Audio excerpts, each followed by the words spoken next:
The ACN podcast is made possible thanks to the generosity of our listeners and sponsors, including the Agile Alliance. As a nonprofit membership organization, the Agile Alliance is an excellent resource to help you along your Agile journey. To learn more about the Agile Alliance and our other sponsors, as well as how you can become a sponsor or supporter of our show, please visit acnpodcast.org for more information. And thank you for your support.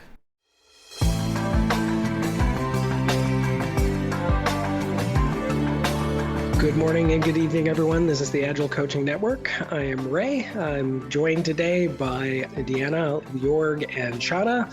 Welcome to our monthly event. One of the key milestones that we're hitting today, that this is session 70, which is incredibly cool. If somebody would ask me about 4 years ago whether or not we would be still getting together on a monthly basis in order to have these conversations, I would have probably said, well, maybe it'll die off, or maybe it'll kind of go off and form into other new things.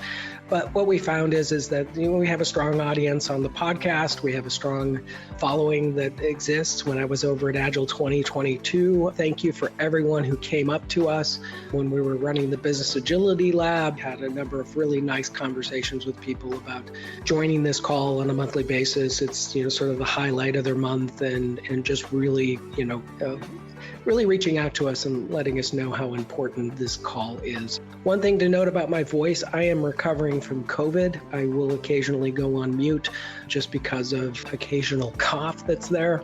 Apologize for that, but I think we got in a case in this pandemic. It's not, if you're going to get it, it's just a question of when. And I accidentally stumbled into the when category. But I am on the mends and doing better. Do my best to try to keep my voice as clear as possible as we're talking today. The Agile Coaching Network, if you don't already know, this is your first time here, this is brought to you by Agile Alliance. Agile Alliance is a nonprofit organization. So if you're not a member, please go take a look at them. It's like, I think, $49 a year to become a member, and you get wired into a whole real slew of really cool things. Like there's different monthly events that are going on. The dollars that you go support into the organization help us to pay for the podcast system and all of the other things that we need in order to do things like the podcast and other things. So your support, if you're already a member, thank you. It actually gives us the necessary resources we need to continue to kind of push forward the Agile message in a way that is, it's not commercialized. It's just, we're just trying to get out there and help one another do really good Agile. So give them a look. As I pointed out before, we're joined by a cast of regulars, and these are my co-hosts, and I'm just so blessed to have them with me on a monthly basis. Hendrik is not here today, but we do have everyone else, which is really cool. They're all have a really core set of knowledge around Agile. They've been doing Agile development for a long period of time. If this is your first time to the Agile Coaching Network, this is not about just us talking. It's about all of us talking, meaning that the way that we run this is that we are trying to get a conversation going. So yes, we kick off that conversation, but we do encourage you to actually join in and talk as well to the subject matters that we're looking at. With that, let's go ahead and get to today's topic. I want to talk about impediments. And one of the things when we were at Agile 2022, a lot of sit-down conversations talking about we're having these issues in our company. And as you know, impediments are those things that are keeping us from being productive, keeping us from getting to a full Agile organization. Some of these are within the control of the team, meaning that it's an impediment that the team can get together and work and remove.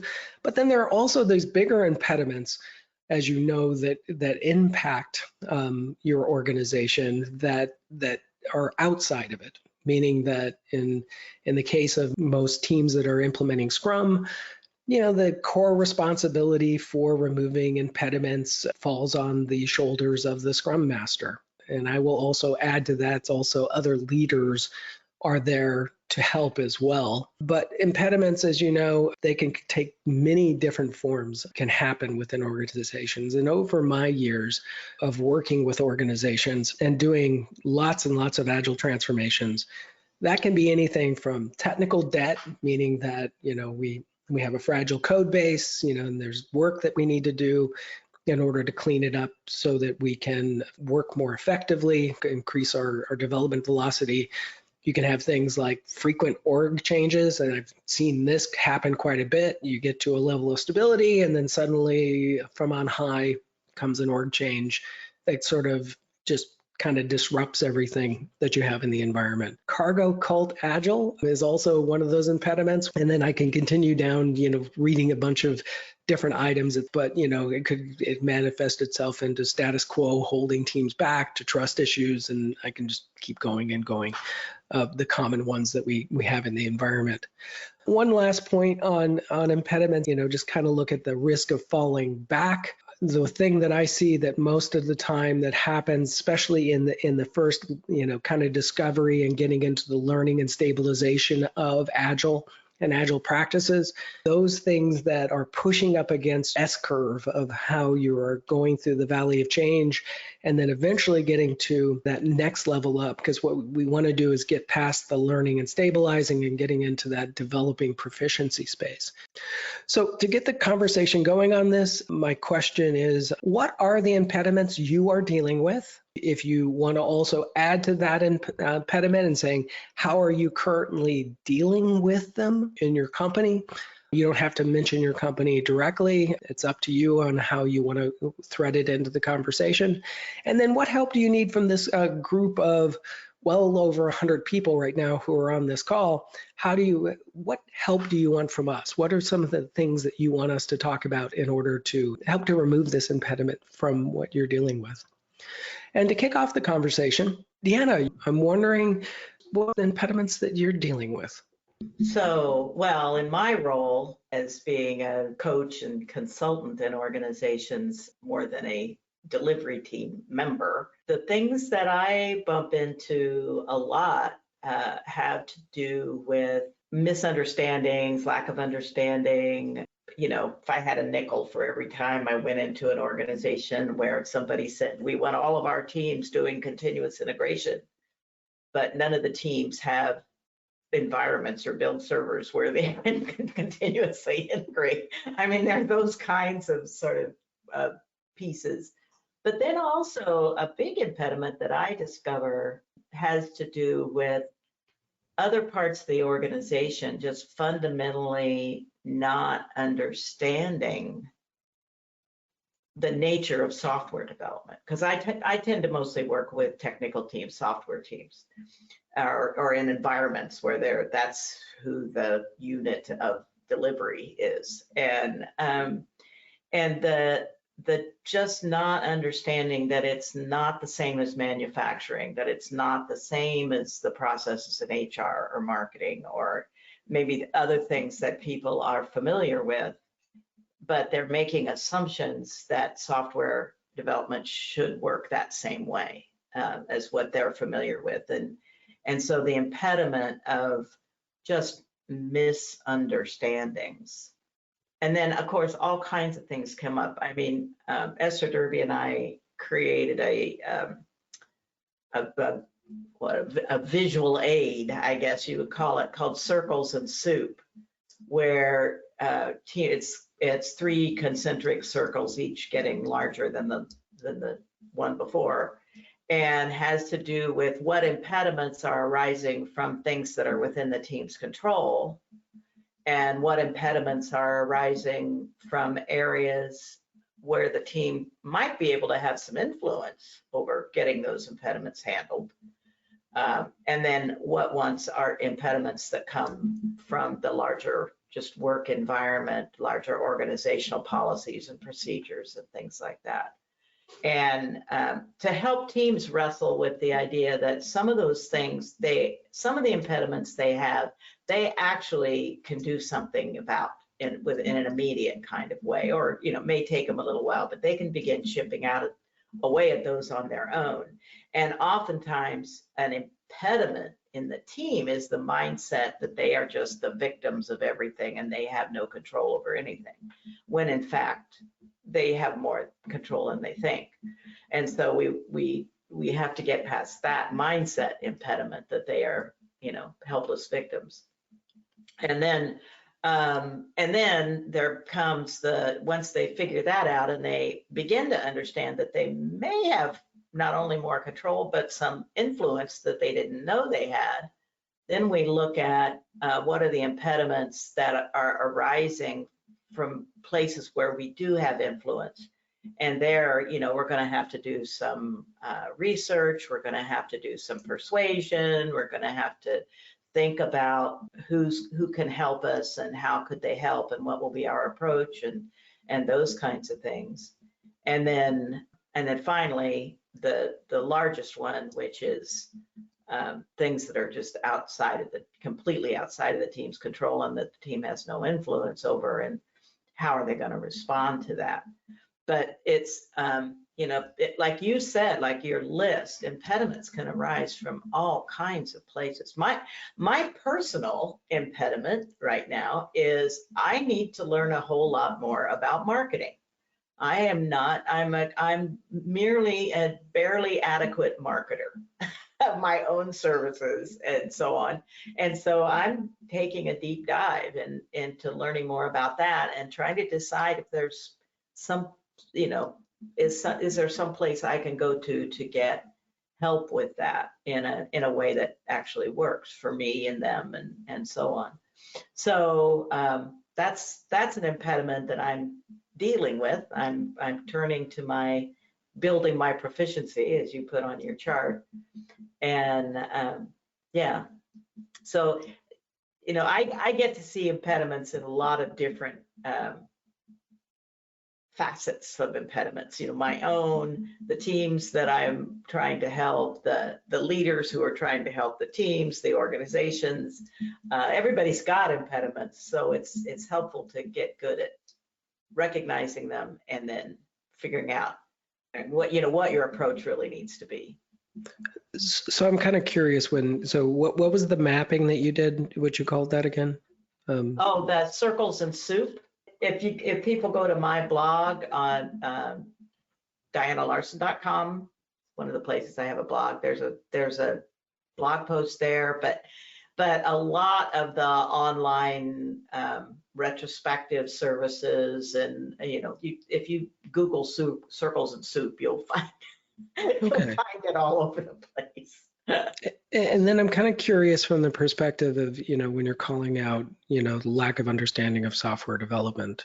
Right. A lot of times we point to just a lack of understanding of Agile as part of that, or the business is still running in a sort of a waterfall mindset, as a couple of the people had mentioned in as they posted in the questions. It's kind of curious, though, that question of how deep management understands the actual product that's being delivered, meaning even just the process of it being delivered. What are some of the countermeasures that you put in place when you try to go remove that impediment? Is it training, or is it mentoring, or what is the thing that you do? What is your... Well, one of the first things I do is I think about the person that I'm dealing with that needs, or the group of people that I'm dealing with that needs to kind of get a better handle on it. And I have several tools. I use the Agile Fluency game because that is a great simulation for people to kind of learn about what goes on in software development in a fun kind of way. I will, if that's not a possible thing, I might recommend that they read Ron Jeffries' book, The Nature of Software Development. That's a good book. Very super accessible book.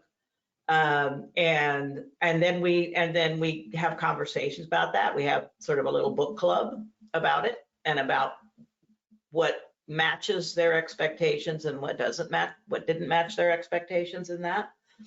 And then, I encourage them to attend local, regional, national conferences, if that's an available thing at that particular moment. So I just work with them to find ways that they can learn about how software development is different from other kinds of work, in whatever way fits their comfort zone best. Because if I can work with them starting where they are and keep the conversation going, then we get to see some really wonderful, insightful, light bulbs going off and things like that. And then we can talk about, okay, so what's really going on right here in your organization? And what do you need to understand about your own internal processes and how they may be enabling or constraining the delivery of the products you want to deliver. And at that point, I might bring in the Agile Fluency model to talk to them about what are your expectations from your teams and in what way are you inhibiting those expectations and in what way are you enabling them. So I have kind of a toolkit of things that I turn to. Okay, well, thank you for that. Jorg, how about you? Yeah, dealing with impediments, maybe the biggest one or the one I'm most acutely aware of at the moment is a lack of mirrors in the organization, and saying that mirrors that you can walk through, because people very often think that what they see and what they experience is the limit of where they can go. But as well, they don't really see what's driving them, what's happening to them. They take too many things for granted. And it's really hard to show them actually opportunity, things they're doing right, things where they actually wanting to do the right thing, all these kinds of things, and multiplying this in a most easy way. And what helps me really on this call are all the small wordings, examples, discussions, emotions that I can easily use and pull out of my memory and say, look, like this is something where you can go. And I don't need to think about all those things myself. So you're helping me tremendously, all of you, to move that a bit. Thank you for that. Shauna. Yeah, hi. So, I think unfortunately in organizations, we don't look at impediments holistically. Oftentimes we're just like, what's blocking us or what's blocking the teams? So for me, my current impediment, I think has really been amplified moving to a remote world. And that's really stakeholder alignment and decision making. I think because you can't just grab everybody, get them all into a room, it's like, hold on, who's making this decision? Do we have to make decision by committee? Can we continue to move forward? I think that that's really been a challenge for me. I do think it's important to run a retrospective to categorize your waste or your impediments.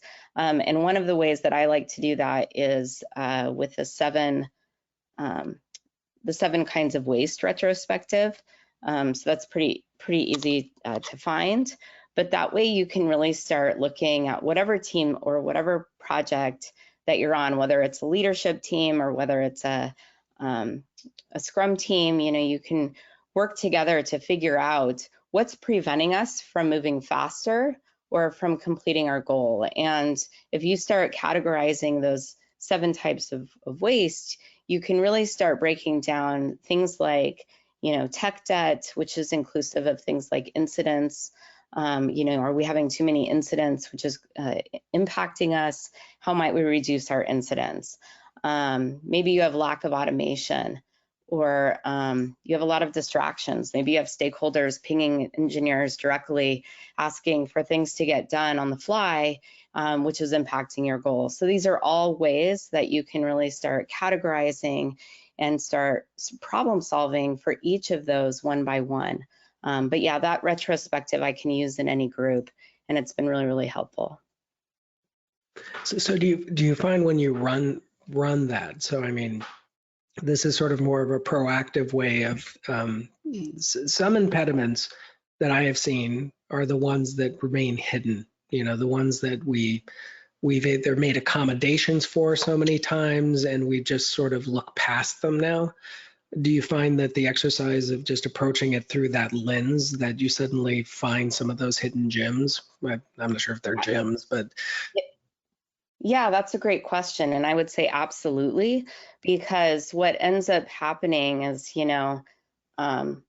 maybe a certain engineer always is getting hit up by somebody on the team. So, we've severely reduced the amount of work that person can take, but they're a rock star. So that's an instance that like maybe if we talk about it and that person's like, I really don't appreciate being hit up, and you can really start bringing the human aspect as well as what other people on the team are seeing, so that we don't keep doing the things that we've always done. I think that all of those things, task switching, intake, all of those things impact the way that teams are operating. And to get ahead of it and come up with some systems so that it makes it easier on the teams, on the individuals on the teams, as well as for the leadership to know how to manage that kind of information coming in is extremely useful. Okay, it's kind of funny you bring up rock stars. It just kind of harkens back. We talked about David Hussman at the Agile 2022, and he had a philosophy, because he used to be a rock star, which is, when they call people rock stars, have you ever hung out with us? We're not exactly the most stable people. So, which I thought was hilarious. Missed the dude. So Scott, I noticed you raised your hand, and what do you have to offer in this? Oh, well, I just wanted to ask, I put this in the questions, but I wanted to ask Diana, what do you think this lack of understanding comes from? Why don't people seem to understand this, especially when they're in the midst of doing it, whether it's software development or doing Agile effectively? Why do you think this happens? Well, I think it's just, where's your life experience taken you? I mean, there's lots of things I don't know about and don't understand how they work. The ones that I'm interested in, I generally go seek out some degree of it. But sometimes I get plopped into a situation where I have no knowledge of how this process works, how this equipment works, whatever. And so I just think it's that. I mean, I try to be compassionate and give a generous interpretation to this, lack of understanding, and just assume that people, want to learn the things that are going to be important in their lives going forward. That means I have to check in. I have to discover whether I'm actually dealing with a learner or not. Am I dealing with somebody who just wants to relax and, hang out with their conventional wisdom and common sense, which is not correct? Or, am I actually dealing with somebody who wants to meet the moment and the needs of the moment?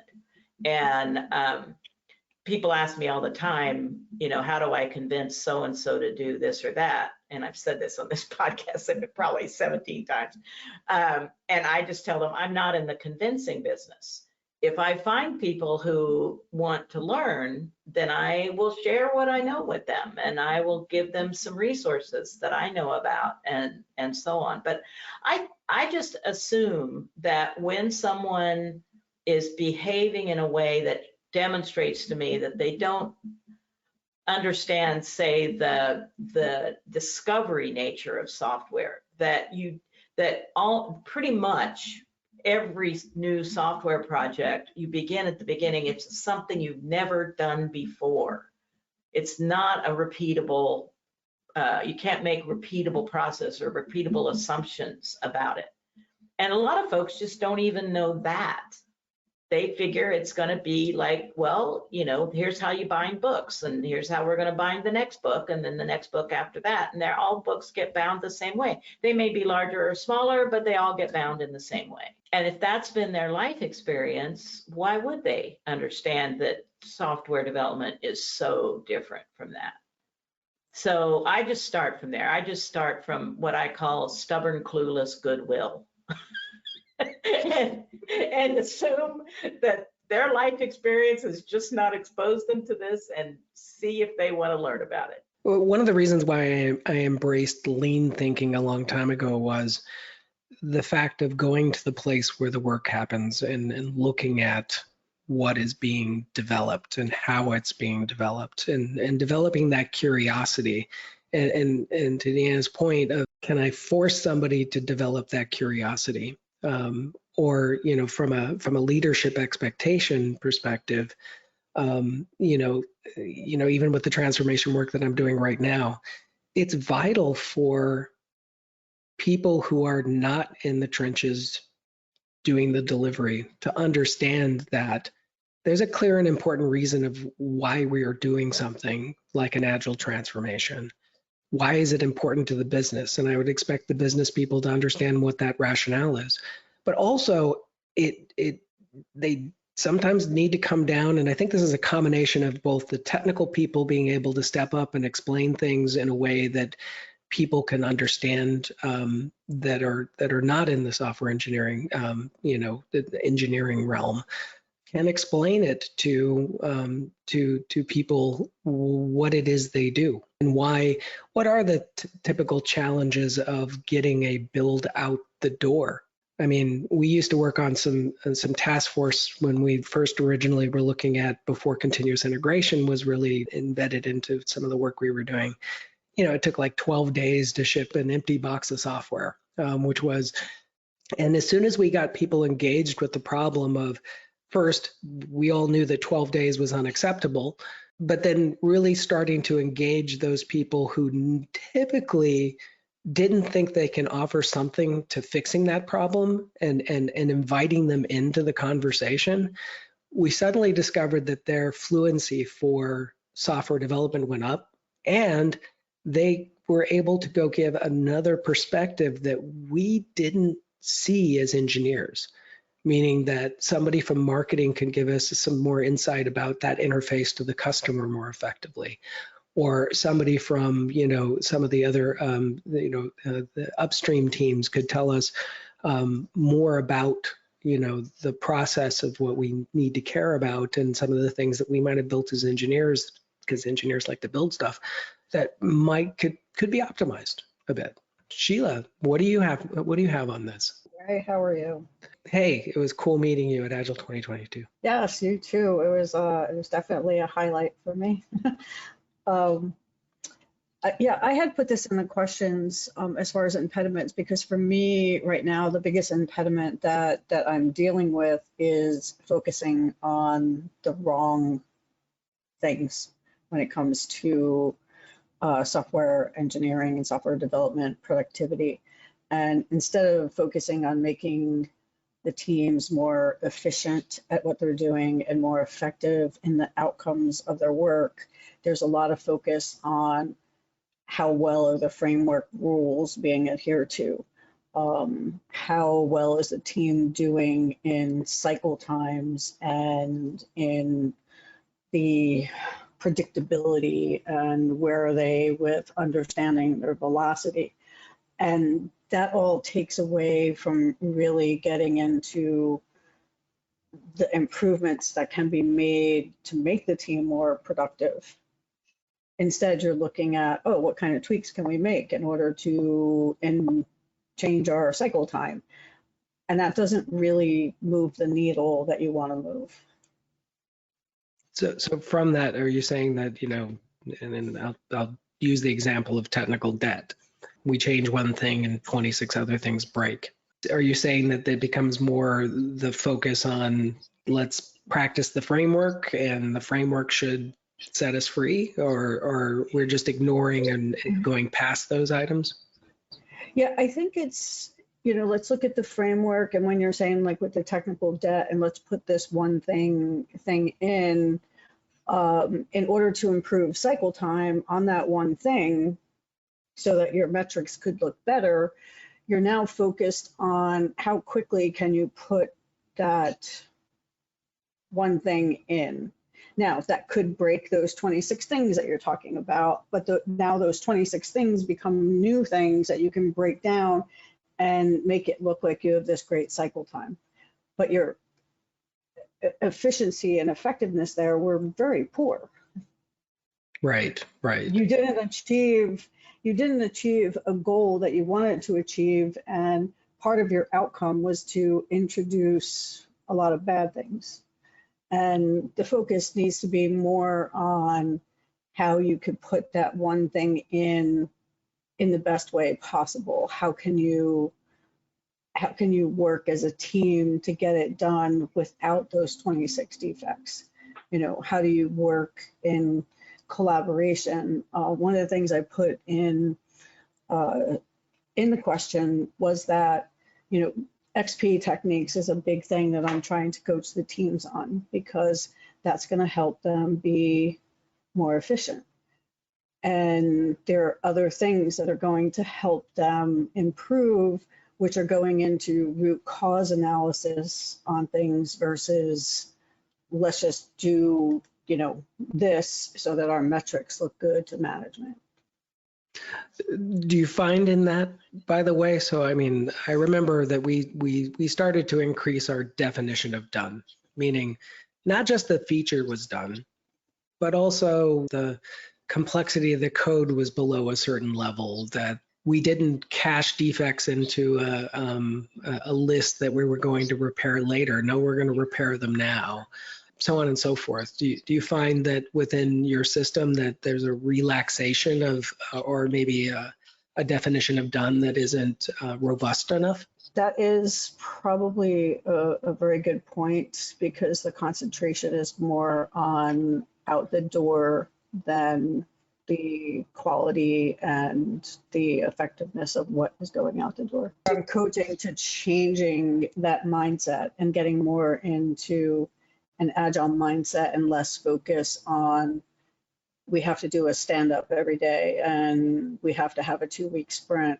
and we need to have cycle times that meet this, and looking at it from more of an agile standpoint and a productivity effectiveness standpoint than those two factors, which seem to actually impede agility in my mind.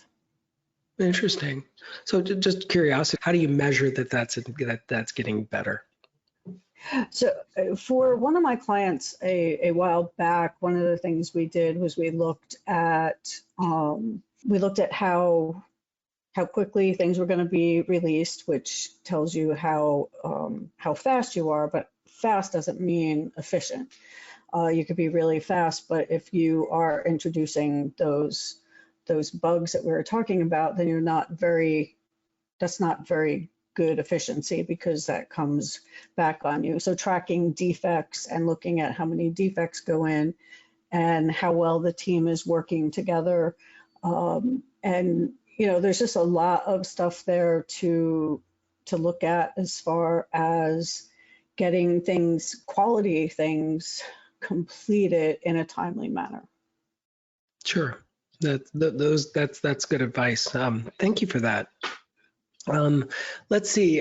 Karen, are you there? So I came in a little late. Is this only impediments with software development or other things? Could be any impediment that you want to bring up. Any impediment, okay. So I was talking with a prospective client, and they were talking about poorly articulated project plans that are focused on this year, but not what's coming up next year. So how do I tell if this is more of an agile mindset of specifying, okay, we'll figure it out when we get to the point, or if it's more of a lack of process and forethought, and they are not particularly following an agile methodology? Yeah, that's an interesting question, and I'll also pull onto the co-host also ask some clarifying in this space. But one of the things that I find, and especially with sort of the older school program management, how much foresight do we have into what's next year? Maybe even strategic long-range plans of what we want to eventually fund and do later. I think one of the things that I've always embraced about user stories and epics, and even, you know, the larger things that's above epics, is that sometimes it's a very large placeholder that opens up a conversation later, meaning that we don't have to have everything figured out in the very beginning of this, but we at least have an understanding of what we think that future state or those key things that we need to have on our radar that eventually might need to come into our systems in order to keep us competitive as an organization. So the laziness, I think that, and you can correct me if I'm wrong on this, the laziness of not knowing what's in a year could be just that if you look at from a strategic marketing perspective, more from a tactical, what I need to deliver now, that maybe there's a weakness in the system to being able to go look at those kind of really soft and fuzzy opportunities that are out there that we can go do. The way that I've done this before in process development space is we actually created to the far left the life cycle before it ever gets to a Scrum team.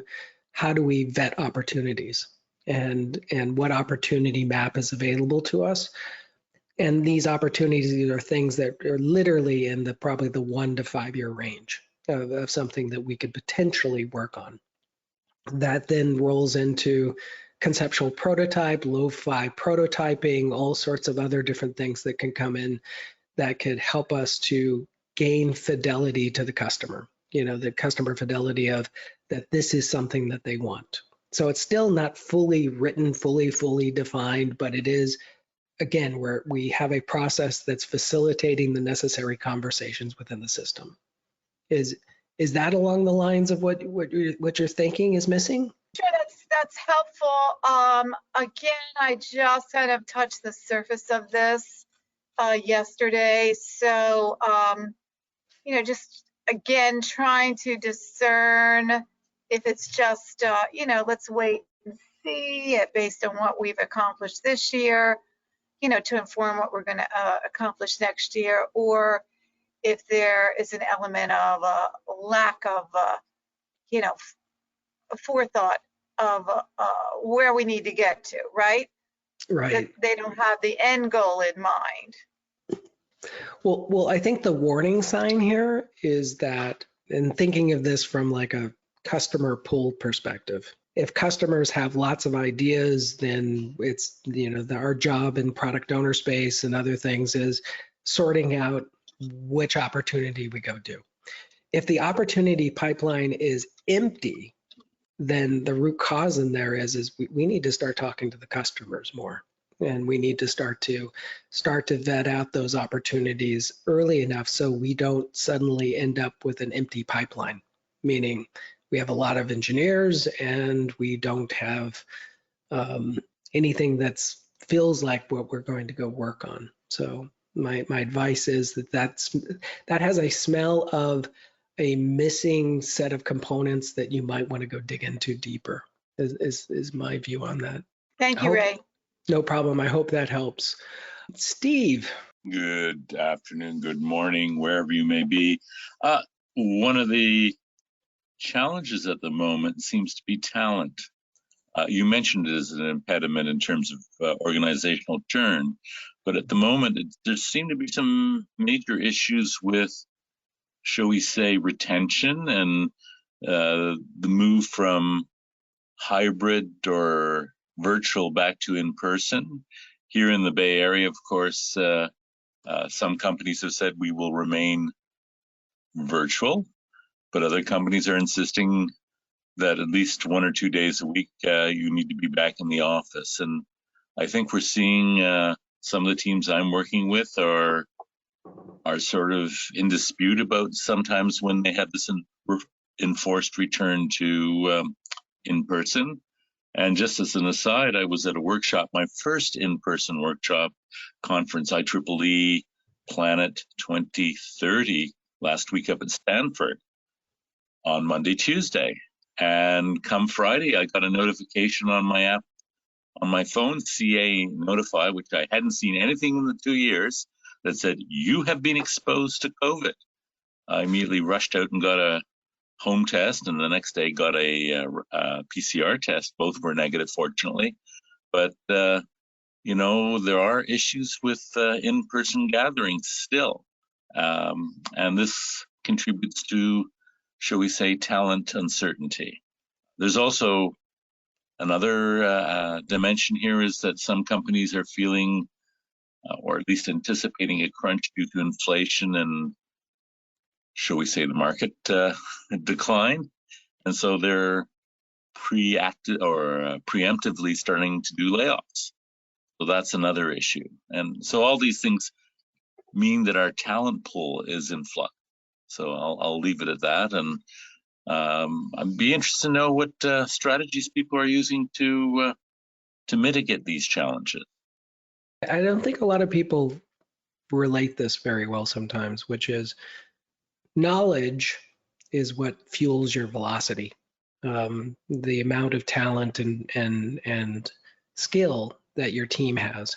And when we lose talent within the organization, it's not just a brief blip in our velocity. It actually is a significant loss to our velocity for some period of time, as we have to go train up a new person to do that work.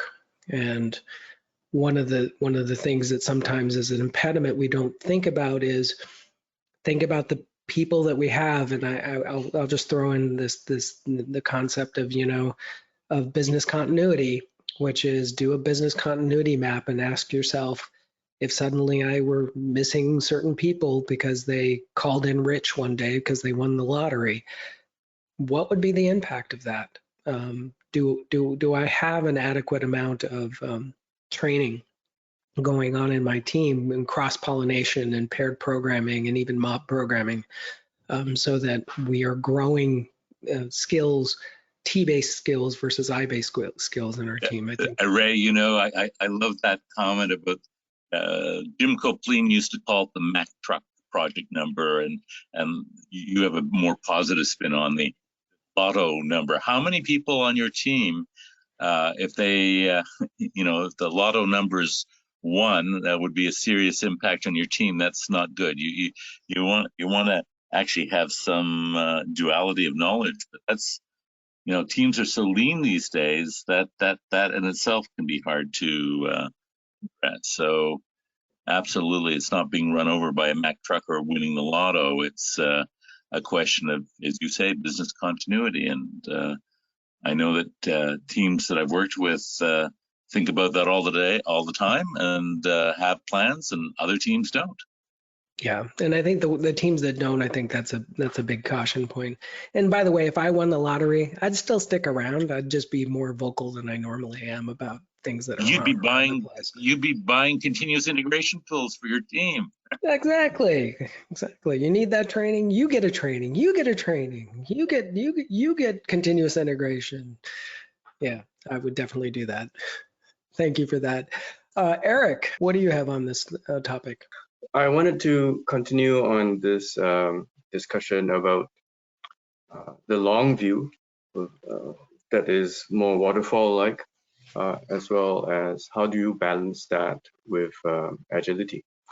And I also understand that if someone is coming from a purely agile point of view, they are so focused on, say, for example, if you were doing a program increment in the safe construct, then you're looking at it from the point of view of even a quarter, right? But you don't go into the next year.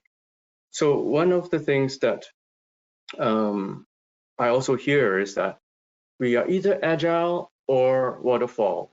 There's no really anything to talk about if you're saying hybrid, because it's no man's land, and this, they don't believe that you can actually do some optimization whereby you can use agile stepping stones to work towards waterfall type or longer range type milestones. So I just want to throw this to the crowd and find out what people think about the camp that says, we're only agile, another camp that says we're only waterfall. Is there room for something in between? That's a good question. And what at least I found, there's a number of us that are in this camp, which is this concept of fit for purpose, meaning that if I'm staring down a item that I'm struggling to go write the user story for it. Scrum might not be my best approach to go approach that breaking that down. Maybe more safe to fail experimentation, one day type of experiments can help to break down that problem cycle much easier than to throw it through a Scrum team. Likewise, kind of on the opposite extreme is if I know what line of code to go change, do I need a heavy process in place of that in order to manage that, or should I just go change that line of code? In the case of waterfall, as you know, if I can fully define those product requirements up front and define my PRD, POR or whatever you want to call it, the product requirements document and all that. If you could do that, then you could theoretically execute in a waterfall fashion. But I would echo back to some of the things that people ignored about when Winston Rice went and created that whole spec way back when, was that even he said, do not make this sequential phase gate something that stretches out 2 years.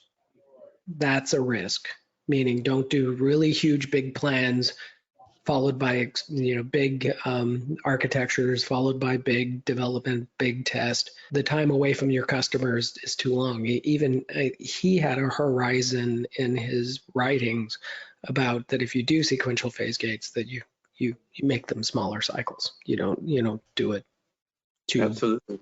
Yes, I totally agree. My background, I run a lot of agile type workflows within life sciences and medical devices. No doubt some of those are heavily weighted towards software type, as like life cycles as well. So, but the general construct that we have seen is that because those are highly regulated industries, and we could even bring in avionics and automotives, and those are very traditional phase-gated type industries. Yet they are being pushed into agile work streams because more and more products are software products. Right. This is the age of software after all. And hence there is this tension whereby I think one thing could be said is that whereby the Scrum Master has to really step up as an agile coach to ensure that they are getting the buy-in from their product owners, and also to take on the responsibility to upskill the PO's vision and turn that into, yes, bring in your long-term vision, but move it into bite sizes that can be handed out to the team in cadence fashion. Right. So yeah, a lot of this is, I think, very workable. The impediments that I've heard today, if I may, suggest, is that make that PO a strong buddy and really work the learnings, the frameworks, the agile frameworks, work through what is published and use that as your source of truth and modify or adapt to suit the kind of people you're working with, and listen, because if you tune into what they're trying to tell you, you can also build out a picture of where their misunderstandings are, and then that gives you an opening to fill in and improve their knowledge. Thank you very much for that. That is great advice. So we only have a room for probably one more person who has their hand up. Maria, are you there? I am. Hello, Ray. Thank you Hi. for unmuting me. I wanted to add one more point to the previous discussion about issues we're all experiencing with the workforce and the retention right now. Sure. The importance of building and nurturing psychological safety has never been as high as today.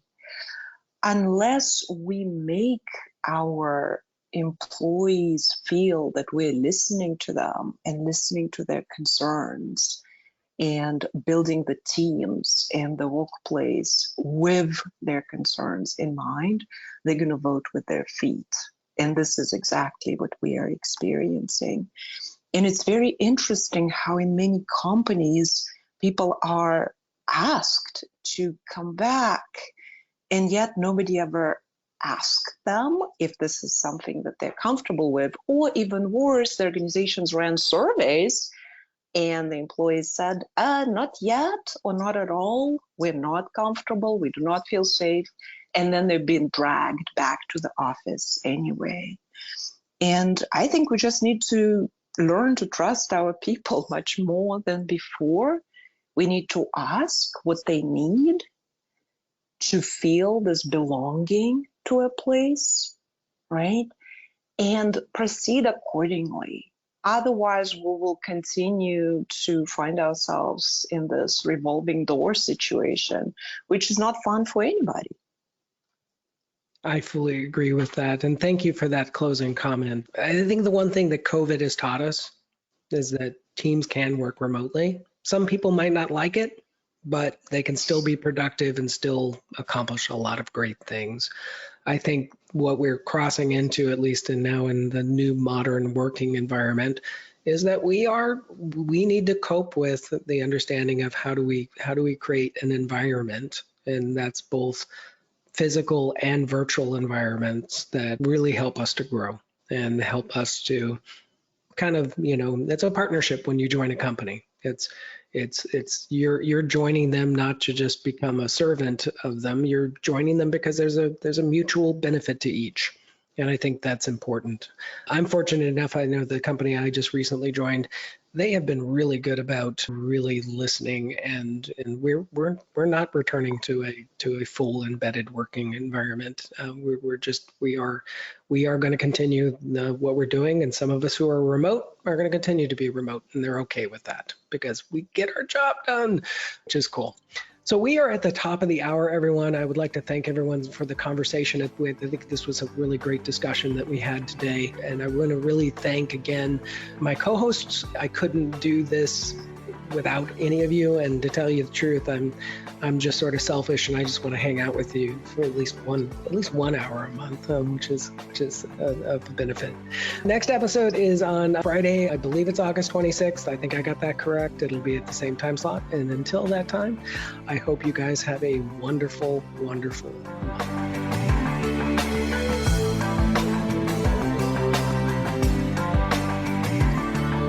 This podcast is provided by Agile Alliance for educational and informative purposes only. To find out more information about the member-supported Agile Alliance, please go to agilealliance.org to find out about more upcoming events, as well as different programs that are available to help you with your Agile journey.